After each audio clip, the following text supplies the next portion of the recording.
Madam, જેમનું family complete થઈ ચૂક્યું છે તો તેમના માટે પ્રેગ્નન્સી રોકવા માટે ફેમિલી પ્લાનિંગ ઓપરેશન પણ આવે છે, એ શું હોય છે એના વિશે જણાવજો.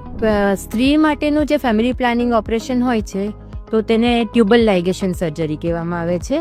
એટલે કે એમાં ફેલોપિયન ટ્યુબ કે જેમાં સ્ત્રી બીજ અને પુરુષ બીજ ફર્ટિલાઇઝ થાય અને પ્રેગ્નન્સી રહે, તો જે ઇનિશિયલ ફેઝ છે સ્ત્રી બીજ અને પુરુષ બીજના ફર્ટિલાઇઝેશનનો, એ ફેલોપિયન ટ્યુબને કટ કરી નાખવાથી અથવા તો એના ઉપર રિંગ ચડાવીને એને બંધ કરી દેવાથી આ પ્રોસેસ થતી નથી અને એને કારણે પ્રેગ્નન્સી રહેતી નથી.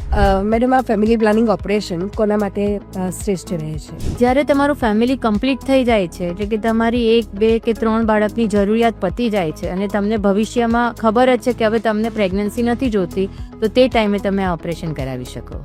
મેડમ, આ ઓપરેશનની આખી પ્રોસેસ શું હોય છે, કેવી રીતે કરવામાં આવે છે?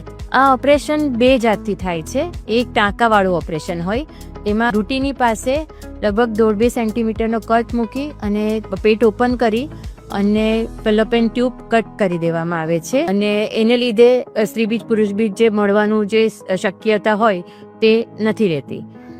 એકાદ દિવસ હોસ્પિટલમાં રહેવું પડે અને ઘરે અઠવાડિયું 10 દિવસ આરામ કરવો પડે.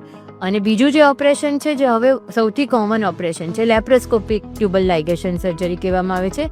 એમાં ડૂટીની પાસે 1.5થી 1 સેન્ટીમીટરનો નાનકડો કટ મૂકી અને લેપ્રોસ્કોપ ઉતારી અને દૂરબીન વાટે ફેલોપિયન ટ્યુબ પર રિંગ ચડાવી દેવામાં આવે છે. ફેલોપ રિંગ કહેવામાં આવે છે એને.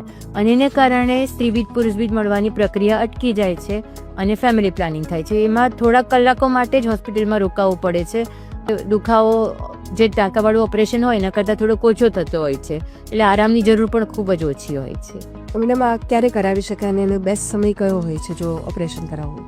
એ ઓપરેશન તમે તમારા સંજોગો પ્રમાણે કરાવી શકો. જો તમારે ડિલિવરી પછી કરાવવું હોય, નોર્મલ ડિલિવરી થઈ હોય, તો 24 કલાક પછી આ ઓપરેશન કરવામાં આવે છે, ટાંકાવાળું ઓપરેશન.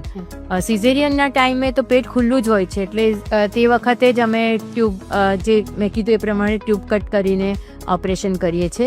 જો તમારું અબોર્શન થયું હોય, એટલે કે તમારે બાળક ન જોતું હોય ને તમે કોથળી સાફ કરવાનું DNC પ્રોસિજર કરાવતા હોય, તો તે ટાઈમે એ પ્રોસિજર પછી તરત પણ ઓપરેશન થઈ શકે. લેપ્રોસ્કોપીથી પણ થઈ શકે ઓપરેશન તે ટાઈમે. અને જ્યારે તમારે કોઈ જ વચ્ચે કંઈ પ્રેગ્નન્સી નથી અને તે ટાઈમે આ ઓપરેશન કરાવવું હોય, તો પીરિયડ ચાલુ થાય એના પહેલાં 10 દિવસમાં કરાવી લેવું જોઈએ. મેડમ, આ ઓપરેશનનો સક્સેસ રેટ શું છે? હંમેશા એ સફળ જ રહે છે? ઓપરેશનનો સક્સેસ રેટ ઘણો જ વધારે છે. તમે ટાંકાવાળું કરાવશો કે દૂરબીનવાળું કરાવશો, પ્રોપર રીતે બધી સરખી રીતે થયું હશે તો 98% કરતાં પણ વધારે સક્સેસ રેટ છે.